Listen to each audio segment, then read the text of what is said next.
and also to inform this committee about the performance of the 2025 budget and also our proposal for the 2026 budget.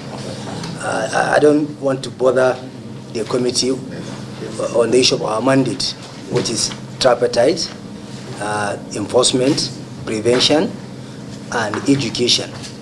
That is to ensure that we educate Nigerians through mobilization of citizens and institutions against corruption. And there is no way we can discharge our function without appropriation, because funds is what will drive us to discharge our function. For the 2025 approved budget, Mr. Chairman, the sum of 25.87 billion was appropriated, and 10.62 billion was for personnel costs, while 7.82 billion for overhead, and 7.43 billion was for capital expenditure. While the structure of the budget was balanced, I can say on paper, the major challenge during the year was not appropriation, but rather the release. Now, on the personnel costs, the Commission, I can say that nearly had a perfect performance. Out of the approved 10.62 billion, the sum of 10.13 billion was released, and 10.12 billion was utilized. This represents 99.96% performance based on the release. The small unreleased balance arose mainly because of the issue of board members that are now vacant and also part-time, and also exit of some staff, because some of our staff exited the service during the year, and there was no salary arrears, and all residual balances were properly mopped off on the GPMIS platform. So this demonstrates strong payroll discipline by the Commission and effective personnel cost management. On the overhead costs, Mr. Chairman, distinguished members of the committee, the reality is really glaring. For the 2025, although 7.82 billion was appropriated, only 2.22 billion was released, which represents 28% was released. Out of this, Commission prudently utilized 2.20 billion, achieving 99.31% utilization rate based on the release. And despite this severe limitation, the Commission continued its nationwide operation. However, the consequences were significant, because prosecution and investigators had to sometimes use their own money to go to court, especially the lawyers, because once there is a matter in court, we have to go. Especially for lawyers, if you didn't go, it's not only the Commission that is at stake. You as a lawyer too, it's something that may affect you. So sometimes you find out that lawyers use their money to go to court, and also investigated in some cases. And several investigations could not proceed as scheduled, and also some service providers of facilities, it was challenging for us because we could not pay them. So these challenges, Mr. Chairman and distinguished members, is not abstract, are quite real and practical, and they have affected our prosecution, investigation, and the quality speed of justice delivery on what we are doing. Now, for capital expenditure, 7.43 billion was approved for the 2025. However, only 400.49 million, representing 5%, was released. And this release came late. It was released on the 28th of November 2025. Given the late release, expenditure could not be completed within the fiscal year. Contracts were awarded strictly in line with the amount released. All balances remain safely on the GPMIS platform. No capital fund were lost or diverted, because we ensure that we don't award contracts without a cash backing. In addition, part of the 2024 capital appropriation amounting to 706 million was rolled over into 2025. From this, about 352 million naira was utilized to pay contractors, while the balance remained pending with the Office of Accountant General of the Federation. Now, operational results, despite constraints, Mr. Chairman, distinguished members of this committee, we recovered 33.1 billion in cash, alongside $1.98 million, in addition to recoveries through tax interventions, assets seized and forfeiture, including land, building, vehicles, business, and valuables, which were able to recover despite the challenge we had. The Commission filed 72 cases and secured 36 convictions, and continued to manage 453 ongoing criminal cases. And also we received 1,177 petitions, and we assigned 700 for investigation and completed investigation on 250 cases. On the preventive mandate side, we deployed the Ethic and Integrity Compliance Scorecard to 344 MDAs, conducted system study reviews and corrective assessment, and also inaugurated 131 anti-corruption and transparency unit, that is ACTU, and carried out extensive public enlightenment across the country. And also we had... Okay, now our challenge, distinguished members of this committee, funding remain our major challenge.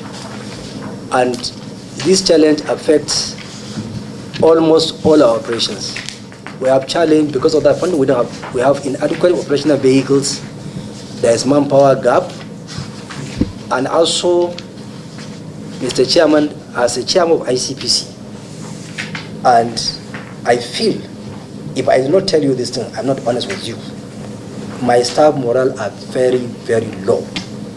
They are highly demoralized because their welfare is very poor, and also they engage in investigation of highly sensitive cases. And as chairman of ICPC, I feel it because I know how dedicated they are. I know how difficult and risky this job is. Mr. Chairman, even 2 days ago, one of our staff was kidnapped. He is now in captivity. So this is a kind of problem that we are facing. I'm appealing to this committee to intervene so that ICPC can have adequate funding.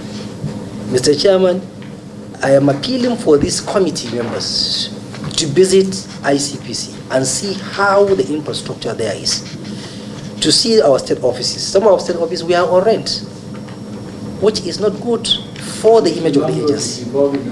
Yes. So as a chairman, I think I need to say this thing, because without adequate funding, there is no way this agency can discharge its function effectively. And also our own mandate is mainly on public sector corruption. So I'm appealing for our funding to be increased. I'm appealing so that ICPC can have good infrastructure and also our staff can have good welfare. Because without those things, it will be much, much difficult for us to discharge our function. And also this will affect even the image of this country at the global level. Because the Corruption Perception Index, which is something that has to do globally, ICPC has greater role to play in ensuring that Nigerian rating at the global level is significantly improved positively. And we can only do this thing with good funding. So that's the major challenge which we have. And I want to assure you, as chairman of ICPC, I will be prudent in ensuring that every kobo we will account for it. We are not going to spend a dime without value for money. And even now, that's what we have been doing. During our recent retreat, I have told my management staff that henceforth, no single amount of money will be spent in ICPC without linking it to our key performance indicator. If you want any kobo from ICPC, you must tell me that money you want approval will going to help which of our performance indicator. 2, you must tie it to budget line. If there is no budget line, if it's not going to help us to achieve our performance indicators, forget about it. There are going to be strict fiscal discipline. So that's why I'm appealing to this distinguished august body to assist this agency, which has spent 25 years now in the fight against corruption in Nigeria, which is the first anti-corruption agency established by this distinguished august body, and which is in line with the United Nations Convention Against Corruption. So that's my own appeal to this body. Thank you so much, Mr. Chairman. Thank you. Document here.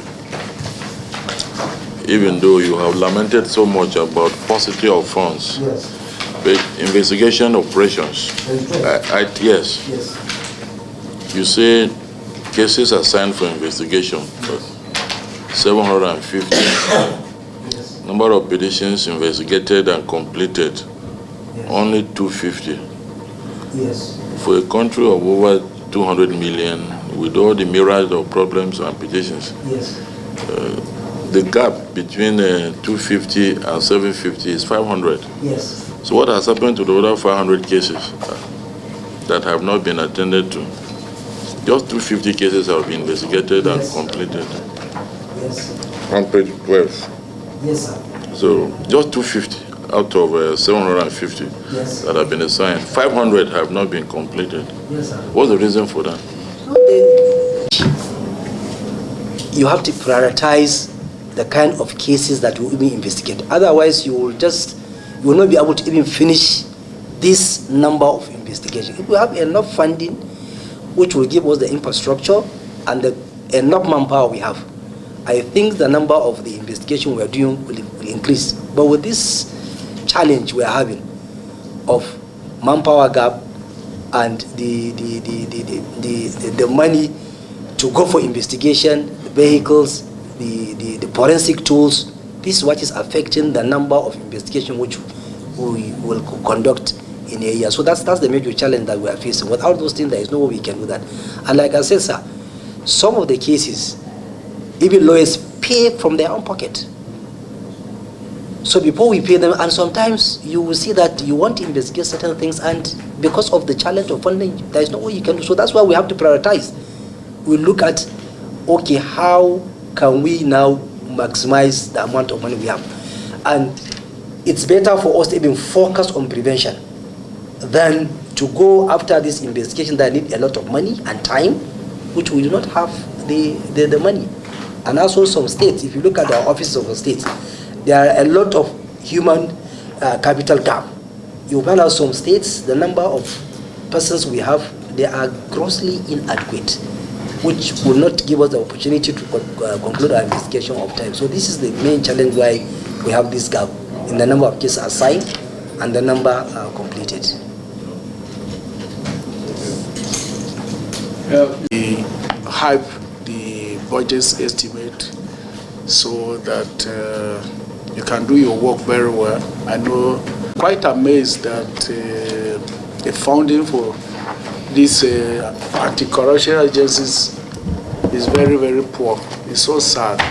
If you take I was with you in Kenya. Yes. Look at the budget of the anti-corruption agency. They are comparing it with the budget of the 3 anti-corruption agencies Yes. in this country.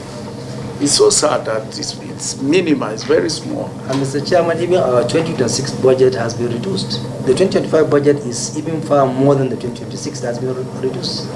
So we look at how we can improve it. We'll discuss with the appropriation chairman and see what we can do.